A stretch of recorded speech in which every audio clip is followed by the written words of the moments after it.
How's it, Bills Mafia? Lance Nelson and Benjamin Shoop here tonight. Just the two of us. And the Sabres start playing hockey tonight. So Buffalo's got two, their only, well, I guess if you want to count the Bandits, but two of their major franchises rolling here starting tonight. Games puck drop is just about now. Sup, Shoop? Nothing much, yeah. You obviously, got the Sabres now starting, which I know some people are excited for. Some people are saying, it's another Sabres season. And, as I completely understand that from everybody, obviously it's been a while since they made the playoffs. But, yeah, either way, it's good to just have the Sabres back and Bills are rolling. I know, obviously, lost the last game, but still, they're 5 games now into Speed the bump, season. right? Yeah, a little speed bump. They weren't going to go undefeated, right? I mean, it's just, I even said before the season, I thought they would drop one to the Patriots. Happened to be this one. And yeah, but they live, learn, move on, watch the tape, know what you got to fix it, right? So yeah, we'll obviously get into both of those. Not too much Sabres, but yeah, we'll get into the Patriots game a little bit and then on to Atlanta. Oh, for sure. And so the Sabres over under is at 80.5 points. What do you think, Ben? You're a little bit more of the hockey guy than I am. I do enjoy watching hockey, but I think you have a little bit more of it ingrained into your blood. So what do you think on over under of the 80.5 points for the Sabres? It's tough because I think even last year I thought they were better on paper than what they did. I thought, even down the stretch a little bit, they made a little bit of a run, even though they were already eliminated. Um, so I personally would say over 80.5. Now playoffs, that's a different story. I'm not sure about that, just because you're going to need it probably around 93 to make it for the playoffs, especially in the division the Sabres are in. So that's the other thing. So I would probably say over 80.5.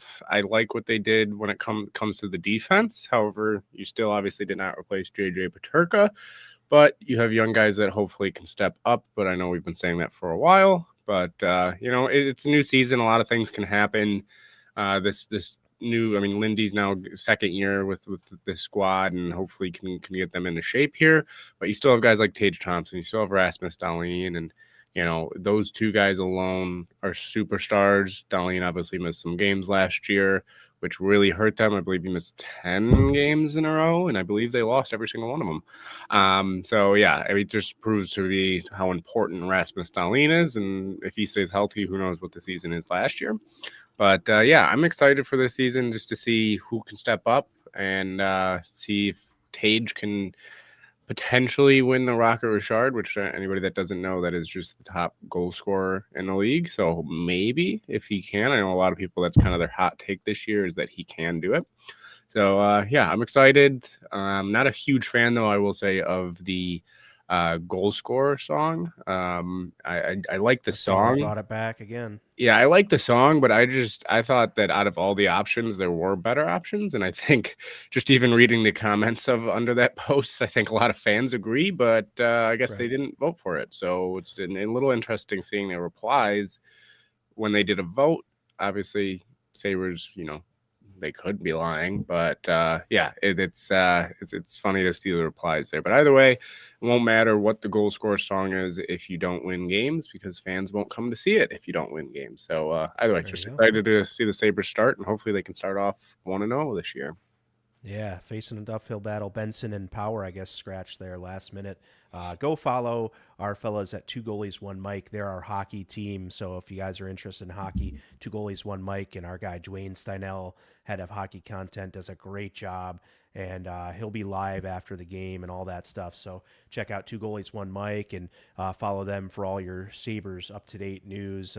Good team of guys they have over there. So on to football. This is what our show is about typically, is the Buffalo Bills. We're going to talk about a little bit what we saw, quick reaction to the Patriots game.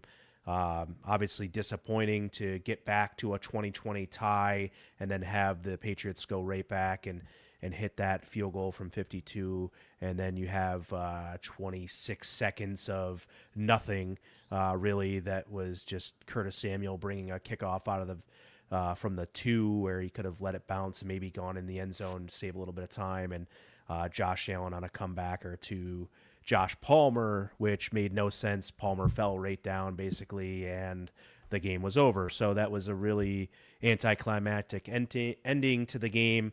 Very disappointed in that, but would love to get your reaction on the offensive performance, and then we'll do defense. We'll get the 7-1 slicker in, and we'll turn our attention to the Atlanta Falcons. So shoot, offense, what do you got for a quick reaction to the Patriots game? Yeah, honestly, two quick ones. One, penalties. Again, just killing you on drives. It seems like that the past 2 weeks, at least, it's been kind of one of those things where it's like, what's going on here? Typically a McDermott team is more disciplined than this, especially on the offensive side of the football with just dumb penalties. And then the second one is they strayed away from the run game a little bit. I know it wasn't really working too well, but I feel like you still got to stick with it. The Patriots defense is good against the run. We had talked about how they have guys up front that can make plays, but when you have James Cook, who had 4 straight games of 100+ yards, he's looking like a star, and it seemed like he kind of just went away from it. That was a little bit weird. I know that they were just trying to put points on the board, but it just was something that felt a little weird, especially when it came to some of the plays they were trying, like the first fumble with the handoff to Knox, that whole exchange. I mean, if you're going to hand the ball off to somebody, why are we going to Dawson Knox? But yeah, I mean, you're not going to win games when you commit a bunch of penalties, especially when you start then offensively and it's the first to second play of the offensive drive, then you're going to just shoot yourself in the foot there. Only but yeah, one target in the passing game to James Cook as well. Yeah, it felt like and I didn't hate their plan. And I felt like the offense still didn't play as bad as maybe people were thinking. It was their first game where they really looked brutal with turnovers, right? And when it comes to the turnovers in general, which I know we'll get into, that was just like you're not going to win football games when you lose the turnover battle, and yeah, when you combine that with penalties, it's going to be in rough shape there. Yeah, it just again, I didn't hate the game plan necessarily when it came to at least the passing attack, but I just felt weird that they were straying away from the run game. Yeah, Roy comes in. I'm wondering why Brady didn't take advantage of the Patriots when they're in their base defense. Yeah, I mean, it was a little bit confusing as to what they were trying to do. I think that Connor McGovern sort of talked about it on the Buffalo Against the Helmet podcast, which just came out. If you guys want to, after this, I would appreciate it if you stayed for us, but then go check out Jackson Hawes on the Buffalo Under the Helmet podcast presented by Roswell Park Comprehensive Cancer Center. But Connor McGovern said that they were keeping things a little bit more vanilla and things, and it's just seemingly to me hindering some of their ability to take advantage of these looks, Roy. And I think they have the ability in my mind, and I'm confused as well as to why maybe they're not. I don't understand James Cook only getting one target. I think he could be used in that attack against a base defense, because if a base defense is, a 3-4 or a 4-3, like, who's going to cover James Cook? A linebacker? I don't think so. So that was very surprising. Turnovers were my number one. You touched a little bit on it, but turnovers, obviously, the interception that Josh threw is just brutal there, because you at least are in field goal range or just about there. So you really got to keep the ball in that sense, because that one field goal would have changed the whole complexion of the game, in my opinion. So 3 turnovers, and if they would have just had one of those turnovers converted into a field goal or touchdown, the whole game is pretty much changed. And I think you have to understand that's going to just one of those games that's going to happen. And for whatever reason, they are, again, running this more basic stuff. They're not going to put a lot on film for teams to key in on. And it's gonna be a little bit different than what people want. People want them to be open and running up and down the field with teams and outscoring everyone, 50-0. And I just don't know that that's the team we're gonna get this year right away. And they may, strike lightning in a bottle in certain games where things hit, and we'll talk about that in a little bit. But yeah, And big thing is to take care of the ball, obviously, and that's going to be a key moving forward, probably in every game, I really. So I do also. I saw this just from Applejack. We need to switch up things on both ends of the ball. See, offensively, I have a tough time saying they need to switch things up. Like this past game was different than the first 4 games. I will say that, but you were still looking decent when you switched things up.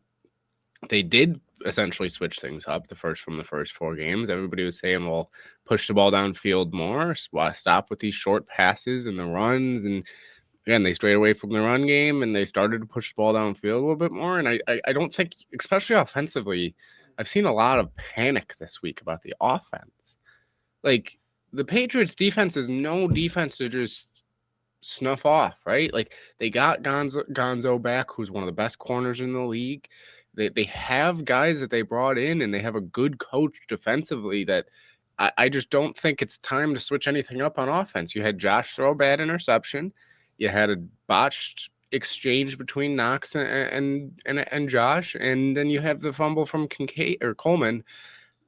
If even one, like you said, Lance, if even one of those turnovers doesn't happen, they could put up 23, 27 points. 23 is obviously not the best, but 27 wins you that football game. I have no doubt in my mind that 27 wins you that football game. And it just, I'm hesitant to say that it needs to switch up on the offensive side of the football because it's been working. It really has. And I know people want to talk about the separation numbers with the receivers and everything, but Josh Palmer's, I've seen mixed reports on. I've seen reports that he is getting open.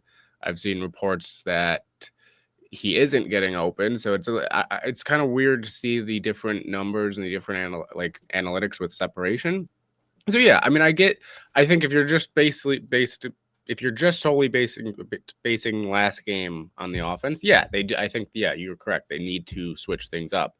And I think you saw Steve Roy's comment there. The passing game looks hard. I think it looked hard last game, but I still don't think it looked hard in general the past 4 games.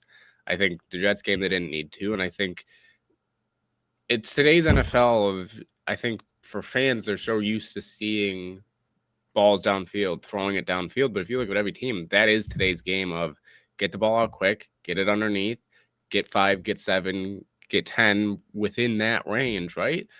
And it may look harder, but in reality, that's their game plans. The game plan is stay ahead of the chains. That's all you got to do. Stay ahead of the chain, go from there. So I think the offense has their game plan, and they just had 3 turnovers that really killed them. And we were kind of due for one of those games, it felt like.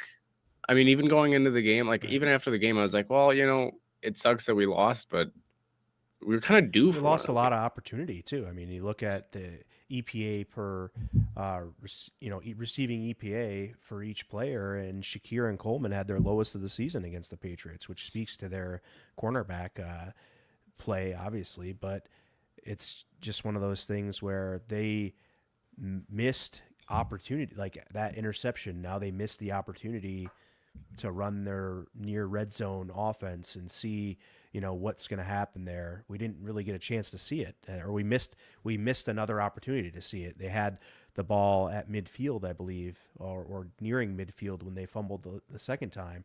And, that's another opportunity where the ball was moving and you just kicked yourself in the foot or shot yourself in the foot. So it's really hard to say with the offense because the turnovers just played such a big role in what probably they wanted to do versus what they could have done, I guess. And we really don't know.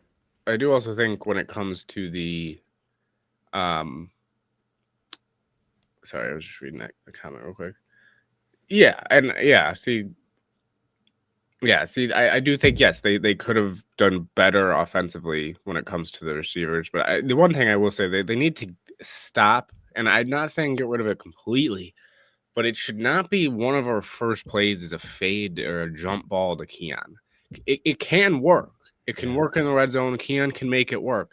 But if you're running it 3 to 4 times a game in a league where really that play is dying because it's not a high statistical play for majority of players in the league, like they ran it on third down and luckily he caught it. I mean, it was a great play by Coleman, but that should not be a 3rd and 8 play. That should not be a 3rd and 6 play because it's just not statistically a play that is going to work more times than not. It's a 50-50 ball, which corners are too good nowadays. And as good as Keon is at it, it's hard to ask him to say, hey, go out there and we're going to throw that jump ball to you 4 times a game and with virtually no separation, and you got to come down with it. And it's just that's the play that gets me. And I'm really sick of seeing it in crucial times. I'm sick of seeing it back to back sometimes in the red zone. Like, that's the game. I will say that's the part that does blow my mind that they need to switch up. They need to stop running that play so much. They need to. And if you're going to run it, honestly, just run it in the red zone, please. Don't run it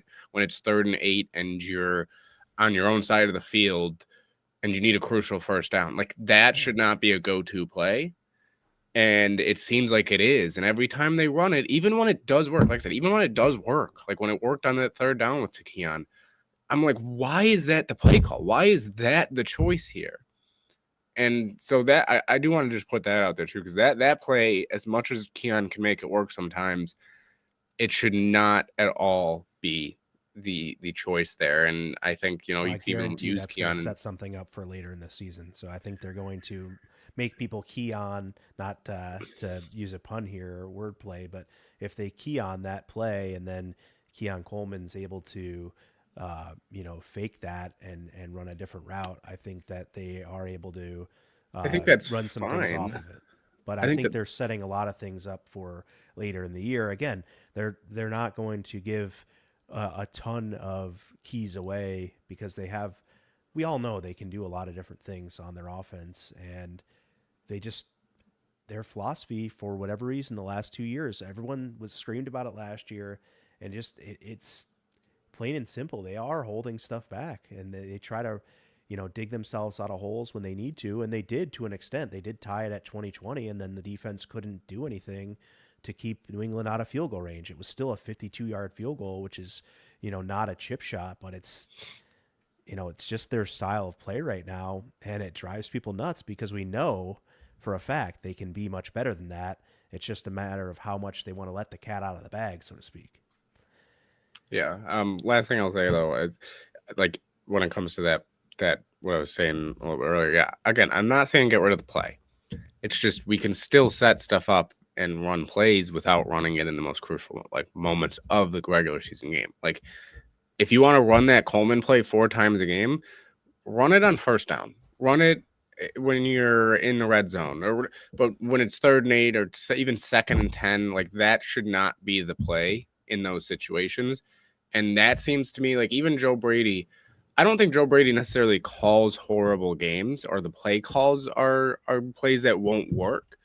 It's just the timing of them sometimes where I'm like, why in this situation, why in this down or this time of the game or whatever it is, why is that the play call then? So that's my only issue with the offense is, again, you can run a fade, you can run a screen. It's just why are we running them so much on 3rd or so much on 2nd and long where it's like if you don't get it or if it doesn't work, now you're in 3rd and long and you need a big play from Josh or whoever. Like that's my only issue with the offense right now is, and I think that's why I feel like Roy saying the passing game looks hard is the passing game looks hard because they're running these plays. It's like in these weird situations. They're running the jump balls or the fades to Keon at the other weird situations. They're running screens in a weird situation. Like that's I think why it's looking hard sometimes is because it's like why is at this time why is this the play call? So that's the last I got about the offense there. But yeah, it's just for me it's like the a lot of times I do have myself questioning not necessarily the play call itself, just the timing of why is this the time to run that. Yeah, for sure. Uh, second or so, the next thing about the Patriots game before we turn our attention here is just a little bit of a quick reaction on defense. This is where I think people have more concerns than the offense for sure. My biggest takeaway was that pass defense against Diggs, and really outside receivers as a whole, it looks like they statistically have a decent coverage EPA, target EPA for Benford and Rapp and White and Bishop, even Terrell Bernard, and it was Milano and Teron Johnson with the bad EPA. But yeah, I think that defense against Diggs, the lack of ability to stop things on the boundary, is definitely an eye opener for people. And I think myself too. Trey White hasn't looked terrible all year, I don't believe, but in this game certainly didn't look like we'd want our CB2 to look. And look, Diggs took advantage of a lot of different guys in that game, and I think that you have to take a look. And we'll get into sort of some trade deadline targets and stuff, and how they might be able to address that moving forward. But definitely sort of a disappointing effort when it comes to the defense, especially pass defense against Stephon Diggs as a whole. But I think the pass defense overall just wasn't there enough when the Bills needed it. Yeah, I agree there. I think it's Trey White. As much as I love him, I don't think you can. I don't think Look, it's my anybody. fault. I had to wear white because of the whiteout. And every game I've been wearing my red Trey White jersey that I was able to pull out since he rejoined the team. And I take full responsibility here that I couldn't wear my Trey White red jersey. And, I apologize to the Bills Mafia for that. But, look, that was a tough game. Yeah. Thanks, Lance, for doing the no one check. Yeah, I mean, the pass defense, obviously, I'm not worried about. I know some people are worried about Benford. I'm not worried about him. I think he'll be fine, especially if you can get a guy across from him that just isn't playing how Trey is. And I do think Trey has some solid moments, but I think there's significantly more bad moments with him so far this year. And this game was very bad for him. So I think Trey, you cannot go the rest of the season banking. You can't go into the playoffs with Trey White as your cornerback too, or else it's going to be another situation where we're looking at it and saying, yeah, well, I know it's a little bit early to talk about that, but for the Bills, it's I don't know if it actually ever is too early, but yeah, and look, Stephon Diggs, yeah, Roy is correct. It was unfair having Trey on Diggs. Diggs is still Diggs, right? Like we've watched him for years here. I know people were questioning him, but he still looks good. He still looks like he is a phenomenal receiver in this league. And when you have a veteran receiver that still has juice left, it's going to be a tough matchup when you put him on a corner that has battled so many significant injuries, has, yes, battled back and has his good moments, but it's still, he's not what he used to be, and he's older and he's battled injuries. So it's going to be tough when you put him on him. So, yeah, it was real brutal for them. I do think Cole Bishop's coming around, though, for the pass defense. I think in general as a safety, he's coming around. And then Taylor Rapp, which we'll get into in a little bit with trade targets. Taylor Rapp it's a huge fall off for him so far. And same even Teron Johnson. With Teron Johnson, I'm not 100% worried about yet. I think he could still turn it around. It's early in the season. But yeah, it's been brutal for Rapp. It's been brutal for Trey White, even Teron Johnson a little bit. But yeah, Benford, it's been up and down, but I'm still not worried about him at all. And I'm not really worried about Cole Bishop, which is funny because going into the season, everybody was fine with Rapp and set with Rapp, and now it's not set with Bishop, and now it kind of seems like it's flipped there. So yeah, pass defense definitely needs to be better. For me, my first reaction to the Pats game of the defense, and it's kind of been all season, and I've even seen people kind of questioning this unit. The defensive line, again, looked solid to me. I know that they didn't necessarily blow the game away, but when you're missing 4 key contributors to that defensive line, I think they played well. And you're seeing kind of interesting looks sometimes from the defense. I feel like I've seen Javon Solomon inside a little bit, which is an interesting move.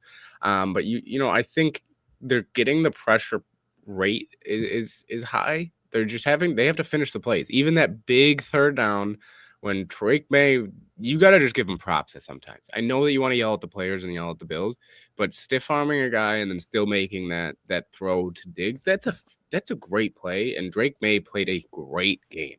So it just was a combination of Diggs and May were having a day, and the defensive line could not finish a play, but they're still, I think, doing a good job. And I think out of the entire defense, that's the one unit that, yeah, they went heavy on in the draft, and I think it's looking like this even in free agency, and it's looking like this defensive line can be pretty good.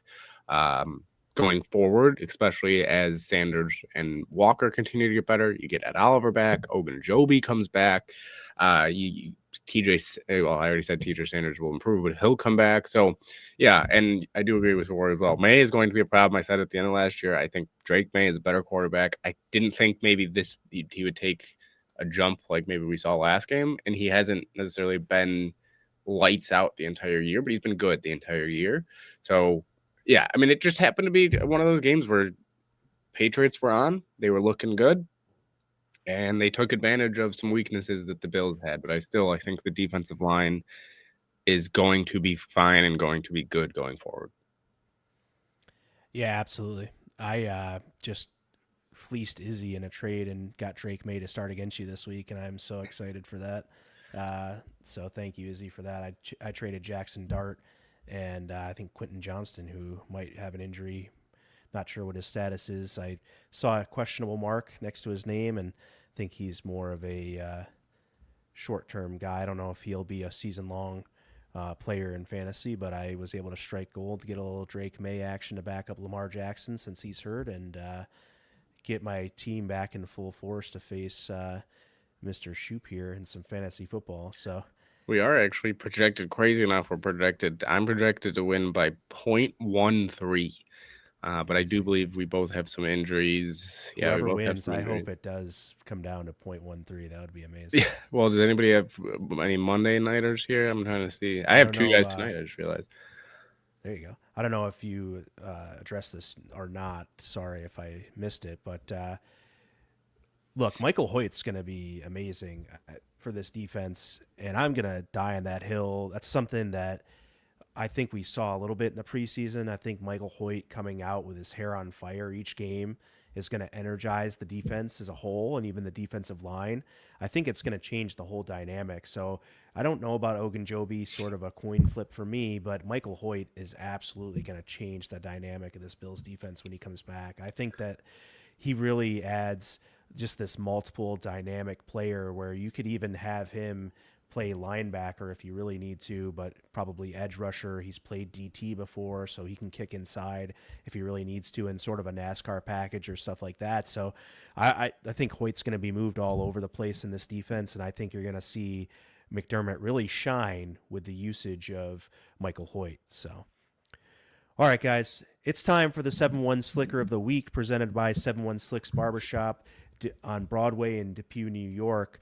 Greg Rousseau is this week's 7-1 Slicker of the Week. He had 6 tackles, 6 stops, 1 sack, a 12% QB pressure rate, and really one of his best, most complete games of the year. So Greg Rousseau is your 7-1 Slicker of the Week. Here's a QR code. If you scan this QR code, you can book your cut with Dennis at the 7-1 Slicks Barbershop. He's keeping me looking fresh, and I appreciate him to the fullest extent.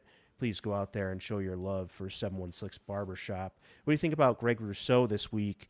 Did you see anything that you liked in particular, Shoop? Yeah, I think Greg Rousseau is another guy where he's kind of caught some slack that I don't know necessarily if it's 100% warranted. I know people are talking about the contract, and we talked about that last show with how, or a show or two ago at this point, about how it's weird because for an edge rusher, 20 million really isn't going to be that much, maybe even a year or two. But yeah, I think he played well. I will say I was a little shocked it wasn't Kincaid this week for the 7-1 Slicker. Just because he obviously had a big 7-1 Slicker is going to be a defensive or offensive lineman that dominated the game for me. So not necessarily the MVP of the game or that. I'm sort of keeping it to our lineman. I almost went Jackson Hawes here, even though he's a tight end, just as far as his play goes on the line. But yeah, we're going to keep the 7-1 Slicker more to a offensive or defensive lineman that stood out. Okay. Yeah. Well, yeah, Groot. I'm a fan of how he plays. Again, he might not be And I think you could pretty much see a lot of people say this. I've seen Cover One talk about it. I've seen just you name I the don't know why Bills you got to swear on platform. our network like that. Hey, I got to give them credit. They're when it comes to film, they know what they're doing. Right. And yeah, when it comes to Groot, though, he won't necessarily be a player that a lot of games you're going to be like, wow, he really dominated. But when you put the tape on, you're going to see that he is doing his job, whether it's the run game or the pass game. He's usually not the one that's, when it comes to gap containment or just gap integrity, he's usually the one keeping his gap integrity. Yep. He's the one in the run game that will make a play, right? And so for me, Groot, I like the way he plays the game. It might not pop up on the box score. It might not pop up, when you're watching the game saying, wow, he's really dominating. But when you go back and look, you say, wow, he opened things up for other guys. He made the plays he needed to make. So yeah, and this game he happened to have a phenomenal game as well. So yeah, I like Groot, and I hope that he can continue to ascend. And obviously, we just need that pass rush, at least when it comes to finishing the pass rush, to improve. Because we've always seen that at least his pass rush rate is decent, is pretty good. It's never super top tier, but it's usually something where you're like, okay, it just doesn't seem like it because he's not finishing the plays.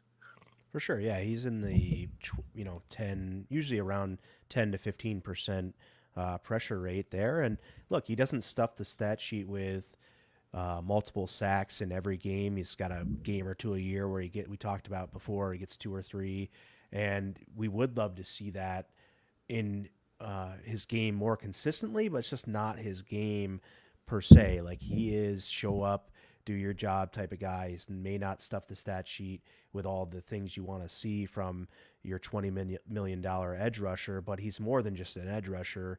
He's really an edge defender. He really does set the edge and things and has a lot more discipline than a lot of our other actual pass rushers do. Like I think you see these other pass rushers getting upfield so far where the quarterbacks are able to step up, and Greg Rousseau has a little bit more discipline, it seems, in his rush to maintain a rush lane and have that rush lane integrity. I like what he does. I like his game a lot, and I think he's going to be worth every penny. Like you said, not necessarily always getting the sacks, but playing hard. Look, Ed Oliver's been out too, and when Ed Oliver gets back and you have that push up the middle a little bit more, you're going to see a very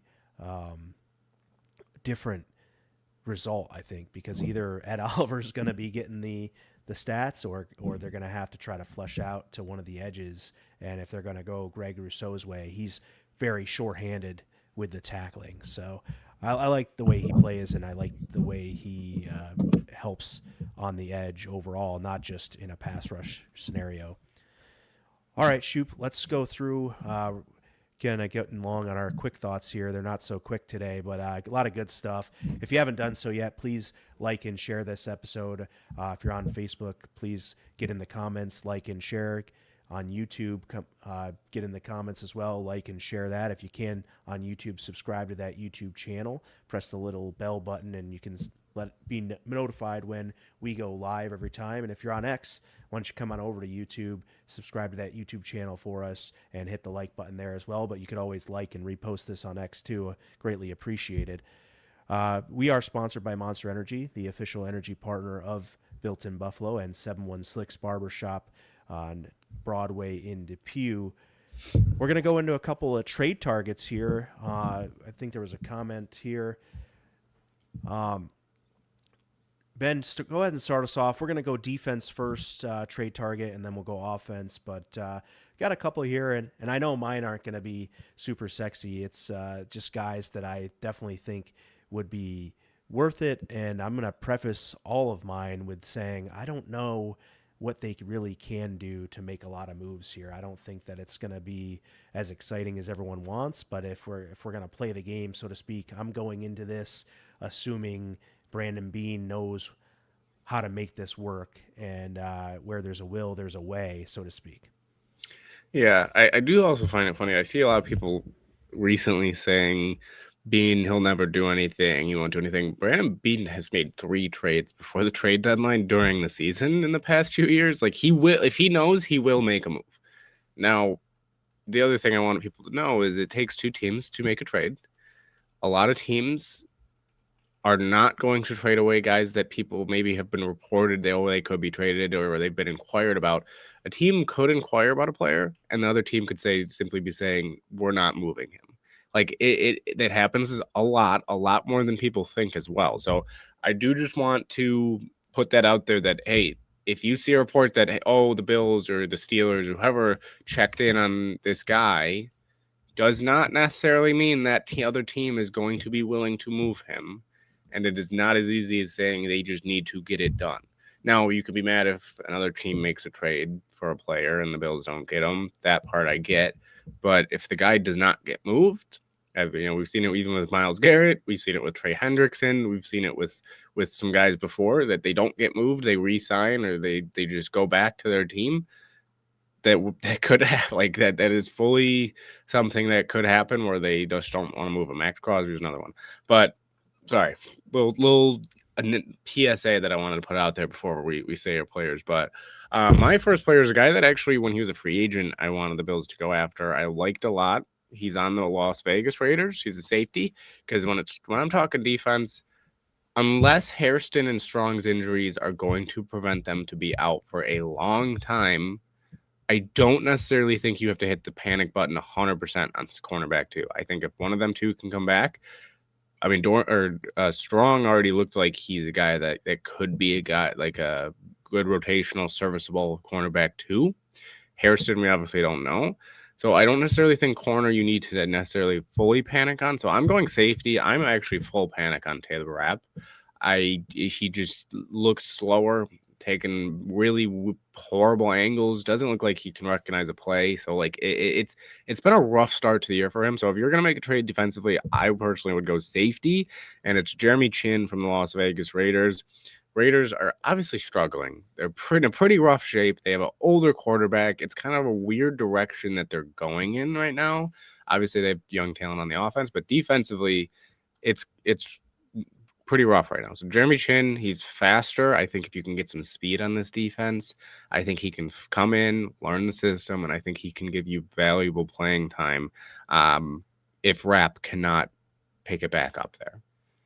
That's funny. It's one of the guys I think I've talked about for the last 3 years. Every time we talk about trade deadlines and free agent targets and stuff like that, when Jeremy Chin's been available in either of those scenarios, whether it was with the Panthers or wherever, maybe even free agency too, I thought Chin would be a good fit here, and thought McDermott would maybe want to go get him, but it hasn't happened yet, and maybe this is the season to make it happen. I don't disagree with anything you said. I think that he would be a nice target, but I think I'm not ready to send it in on anybody yet as on this defense. I think that they all have their weaknesses at times. I think Trey White has his limitation at this point in his career. I think Rapp, I don't know that he scares me as much. I think there's some just gelling with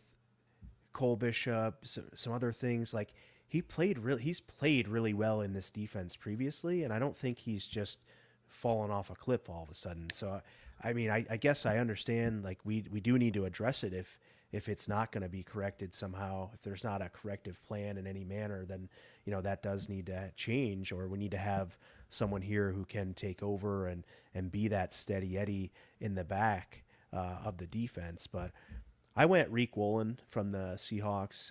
He's coming back from a concussion right now, but I don't think that's going to be a long-term issue. And I know he's fallen off a little bit since his rookie year, but I still think that the Bills could maybe see something there where we can bring him back to his original form because we are so good at developing defensive backs. And again, that's sort of a hierarchy name that's sort of linked to the Bills or linked as a cornerback that's available. And I just think like that makes a lot of sense. It's not about having your starter there, like if Max Hairston can come in and start, or if Tre'Davious White is there to start. But it's what does this depth now look like? Dorian Strong, I guess he's not. I don't see him on the injury report even. I don't. So I because he's he's not on on the injury IR. report. Oh, he went on IR. Okay, so he's on IR. So yeah, we don't know how long that's going to be. It's said to be potentially season ending. So we'll see what he can do. But without him, and then you have Max Harrison coming off a knee, I really don't think that you can mess around with the depth overall. I think you have to have a little bit more depth here, and I think that going and getting a cornerback like Reek Woolen would help do that. It's not a guy you don't even have to ask him to play every. I think that rotation that Strong and Trey White had was really good for both. I think it gets the rookie some snaps, it keeps Trey fresh, lets him go harder when he is in there, and it's you just need another guy that you can rely on right now. And Max Harrison isn't there yet, so I'm excited for him to come in and be there, but we'll have to see how long that takes. Yeah, he's a guy that he's an interesting player, Reek Woolen.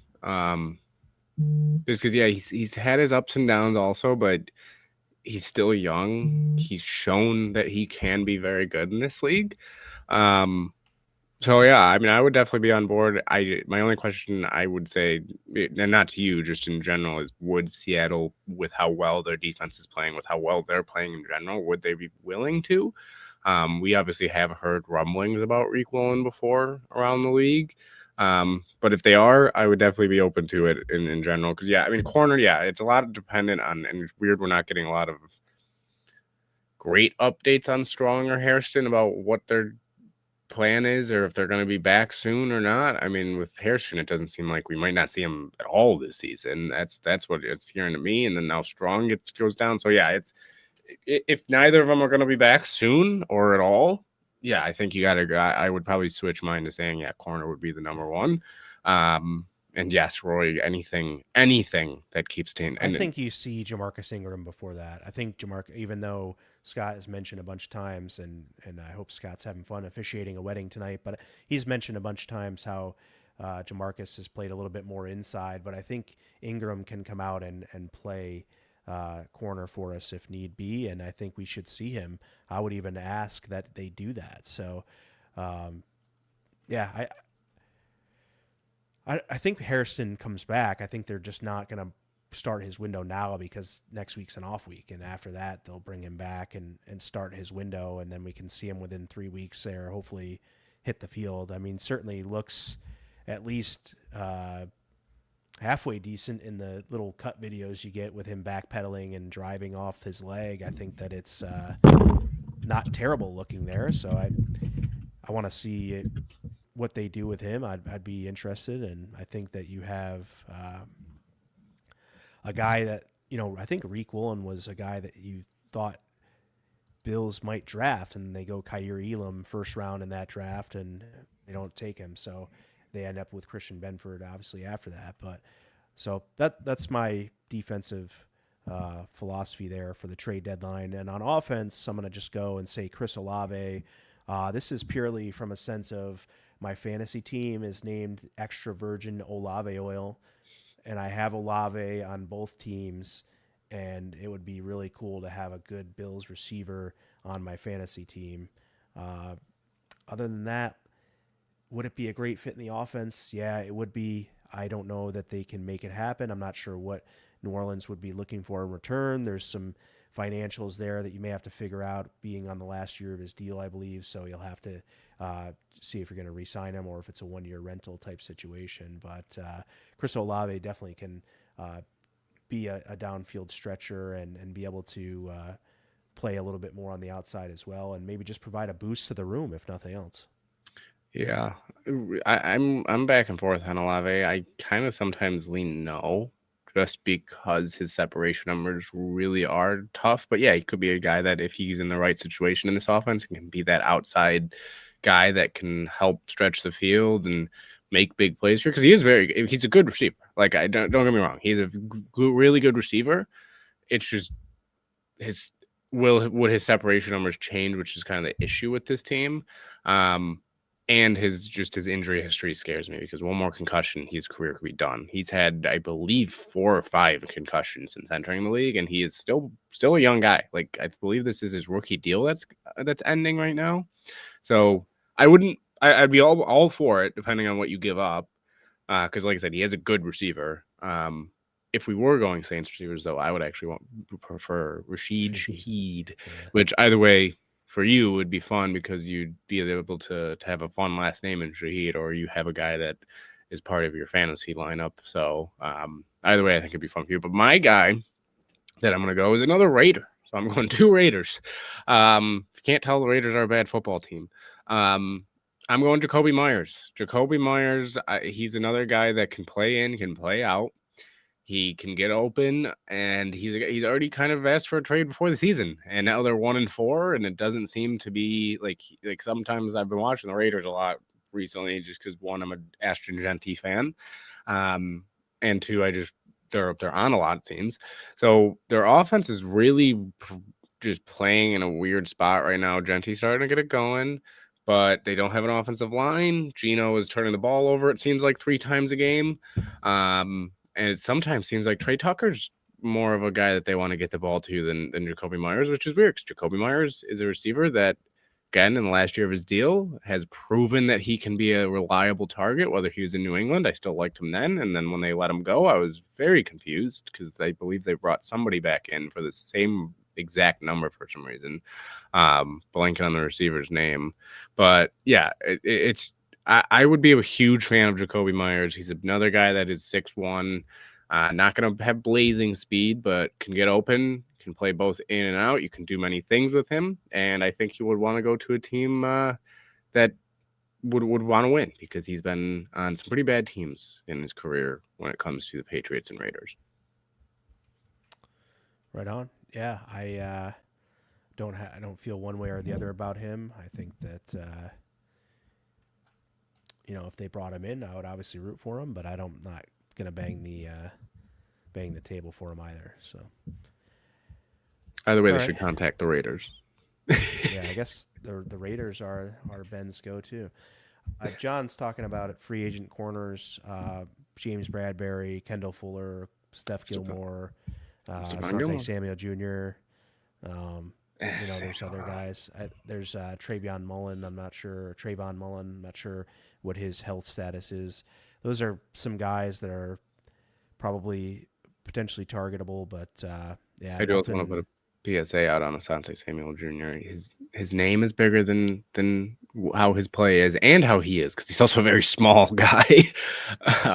In terms of NFL, he is a small guy.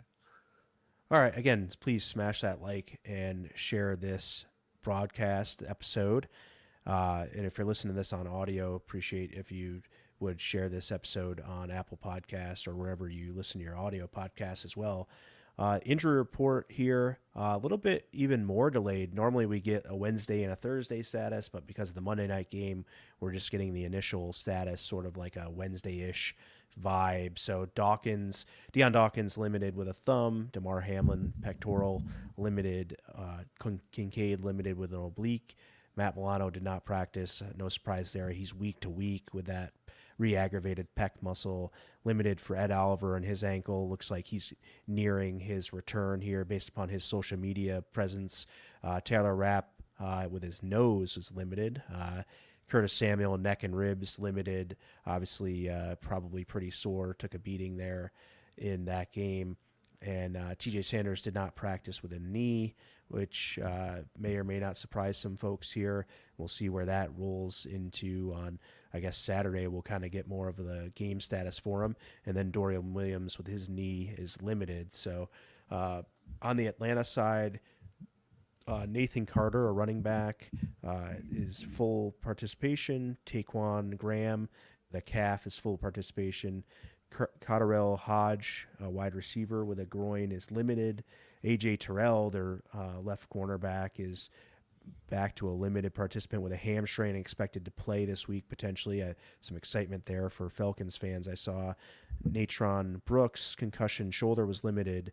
Darnell Mooney did not practice with a hamstring today, and Clark Phillips III with a tricep, a cornerback. So overall, some exciting stuff. It looks like that Atlanta sort of gets a cornerback back for this game against the Bills, and obviously the Bills are a little bit reeling with Samuel sort of dealing with an injury there. We'll see how he is, and we'll see what the Bills receiving core looks like going into Atlanta. So, any quick thoughts on the injuries there, Ben? Sorry, I was muted. And I just muted myself again. What is going on? Sorry about that. Yeah, so for me, when it comes to the injuries, from the Bills side, Kincaid and Oliver are the top two I'm looking at by far. Milano, you kind of are expecting him to be out for a while. Yeah, he's week to week. So, guys, at this point, I'm not he's expecting him to definitely make gonna it be through a full inactive. game the rest of the season. That's just my expectations personally. But Kincaid is a big one just because like I said, we've seen Kincaid starting to really break out. See the Kincaid that Brandon Mean and when they saw it with their eyes and they drafted him in the first round, this is the Kincaid you saw, right? And you saw flashes of it rookie year. Last year, it was a rough year with injuries. Allen missed him a lot, but really now you're starting to see him put it fully together. He's starting to be a big-time weapon for Josh Allen. And this is another reason why you cannot, after 1 or 2 years, call a guy a bust. You just can't. But yeah, Kincaid would be a huge one offensively if you can't have him. Dion, I expect him to play, so I'm not worried about it. And then the other one is Ed Oliver. It would be massive with Bijan Robinson on the other side of the football to have Ed Oliver come back. And I've saw today even a little bit of people saying, talking about Ed Oliver of like, how is all of a sudden Ed Oliver talked about in this great way?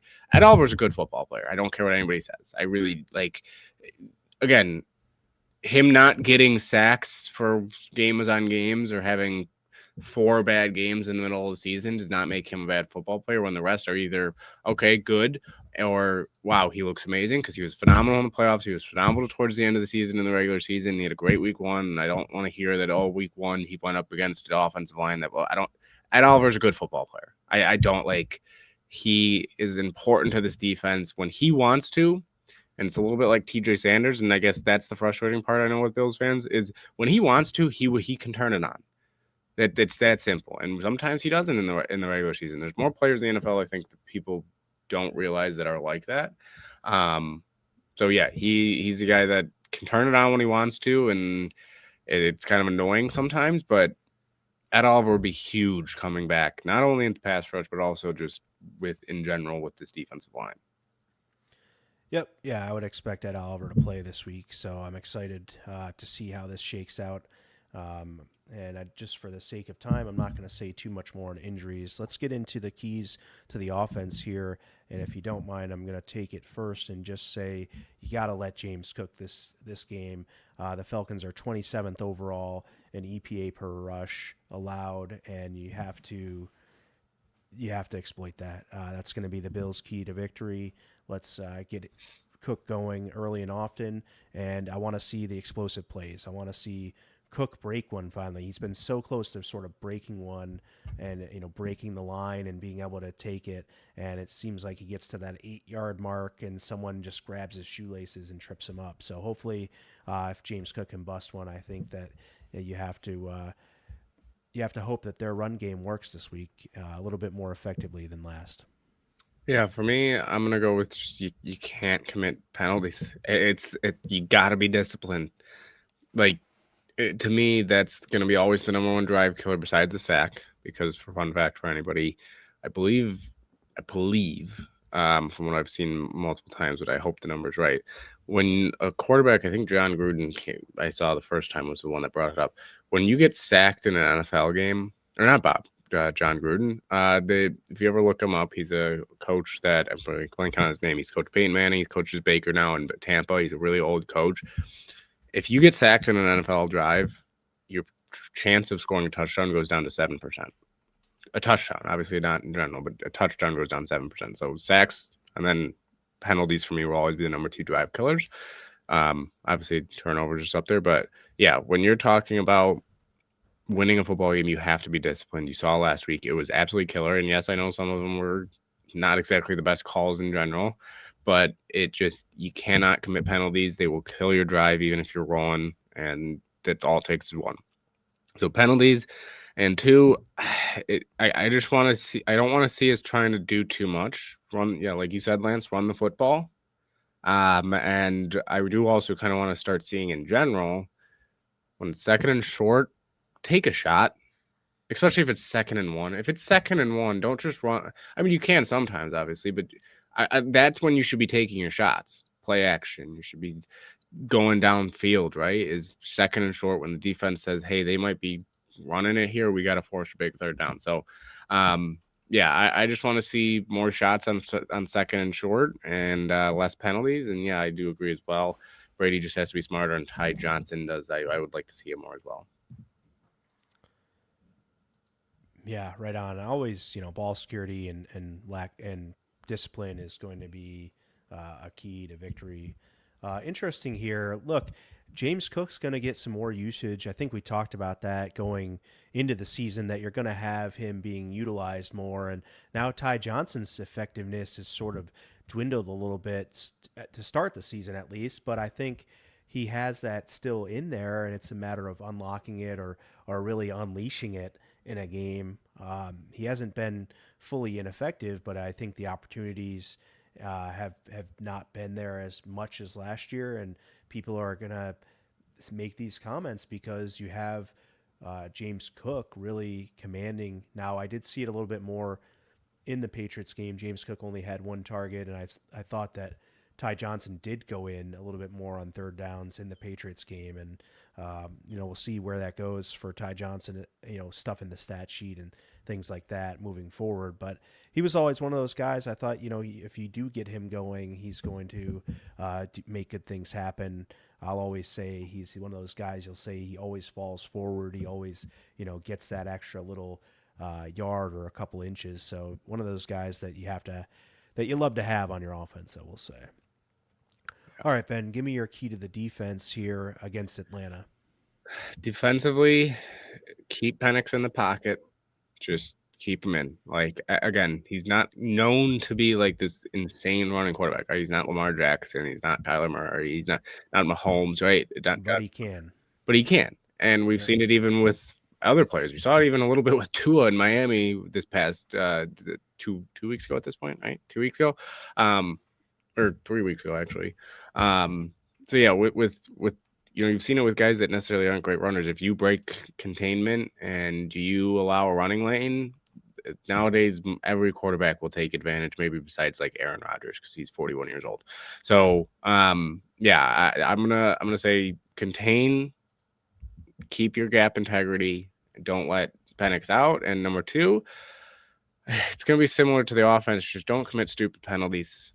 Just don't. There's smart ones, there's bad ones. If just big third downs, you have to not give them a free first down, right? You've seen that around the league. That's another killer on defenses. You get third down, you get the stop, and there's a flag, right? So penalties, contain Michael Penix. Yeah, I think you have to contain Bijan Robinson to start, and that's sort of like goes without saying, right? And then the boundary receivers, you got Drake London there specifically, but Darnell Mooney didn't practice today. Still another guy to watch. So I think if you can contain Bijan, that sets you up for success. But I'm really wanting to see what they're going to do against the boundary receivers. I think Bijan being contained is like, okay, if you play the Falcons, that's your game plan. So that's pretty obvious. But what are they going to do against the boundary receivers? How will London match up with Benford or White or whomever else they may put out there? I want to see, all right, you just came off a really poor performance against Steph Diggs.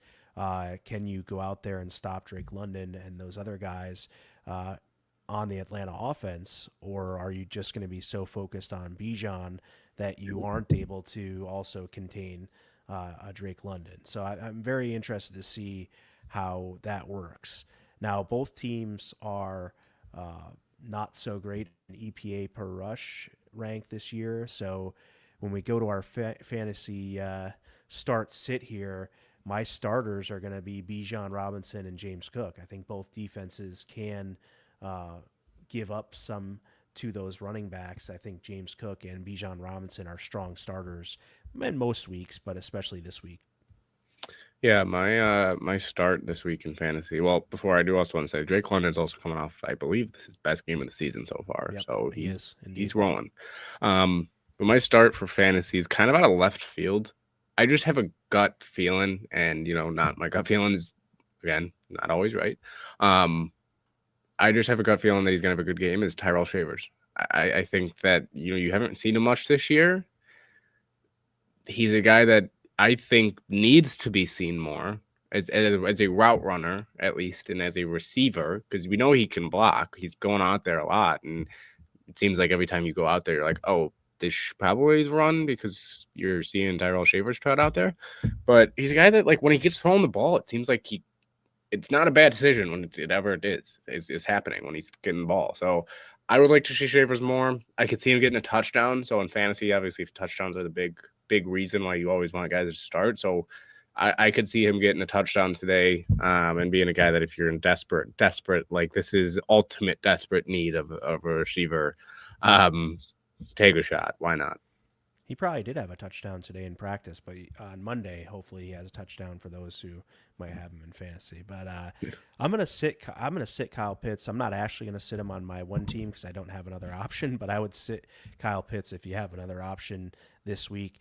The Bills. Here's why: the Bills did a very good job of containing New England's tight ends last week. I think that when we looked at the New England team and how they attack us, I thought that they could yeah, everyone thought they would target their tight ends quite a bit, but it didn't seem like they had a ton of success in that uh, in that avenue. So I don't think that the Bills are susceptible to tight ends going off on them. I think they did a pretty good job overall.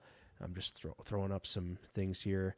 Let's see, yeah, Hunter Henry 2 for 46. So a big play. So you got to limit the big plays with Pitts, but otherwise, not a ton of production there from the New England tight ends. Again, it was Seth Diggs 10 for 146, and then you had Butte had a Douglas catch that was a pretty big one, and otherwise the running backs a little bit. So not a lot from the New England tight ends, and I'm not sure there's going to be a lot from Atlanta's tight ends. But again, it'll be interesting to see. Their key is going to be Bijan, and then who else do they give up stats to by focusing their keys on Bijan Robinson? Yeah, yeah. I mean, this Falcons offense is not a joke when it comes to their weapons. I'll say that they even have a great backup running back in Tyler Algier. But yeah, for my sit, I'm gonna go with Keon Coleman. Especially if AJ Terrell's back, I just think it's not going to be pretty, and they'll probably throw one or two jump balls to him, and that will be the best chances you're going to get maybe for him to get major fantasy points. And if he doesn't come down with one, it might be a rough day for him because AJ Terrell's a hell of a cornerback. And in general, I just think Keon, I know he had a rough game last week. He had disciplinary issues and hoping that he can bounce back, but I just don't think it's going to be this quickly after that kind of rough-ish game from Keon when it came to discipline and just holding on to the football after the catch. So I'm going to go Keon Coleman to sit. Excellent.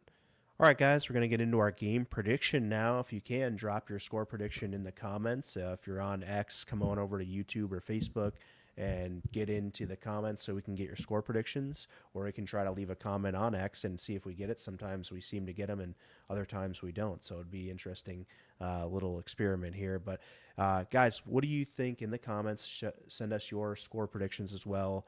Shoop, what do you have? Do you have a game prediction? Do you want to go with score? Do you want to go with any other game prediction? What do you have? No, I'll go score. Score, I think it will be a lower scoring game because I think both teams will want to stick with the run this game, and it might choose some clock and go a little quicker. So I'm going to actually go 27-20. I don't know if either team hits 30. Who's winning? Oh, Bills. Yeah, sorry. Amazing. Bills, obviously. Obviously. All right, Yeah, I'm going to go with the Bills win as well, but I'm going to have it a little bit more higher scoring because the running backs may have some explosives. I think some longer runs. You could see some teams get some points here, so sort of opposite of Ben in my thought with it. I went 34-31, 3-point game. The Bills will win. Just hard to see that the Bills defense can change so much that they'll limit Atlanta from scoring. So they kind of have to outscore them in this game. And I think they do enough to do that and outscore them 34-31 for a Bills victory. If anybody's got one in the comments, let us know, and we'd love to check that out. Otherwise, that's it for us here today. We really appreciate it. Go out and root for the Sabres here. It looks like they're on a power play down 1-0 to the Rangers currently in the second period. But also watch out for Two Goalies, One Mic coming up right after the Sabres game with their post-game show. And I'll hang up and listen, I believe they call it. So check that out. And always follow Dwayne Steinell and the Two Goalies, One Mic podcast accounts. And head out there. Make sure you're following Built in Buffalo as well for both Bills and Sabres. I'm Lance Nelson. That's Benjamin Shoup. And go Bills. Go Bills.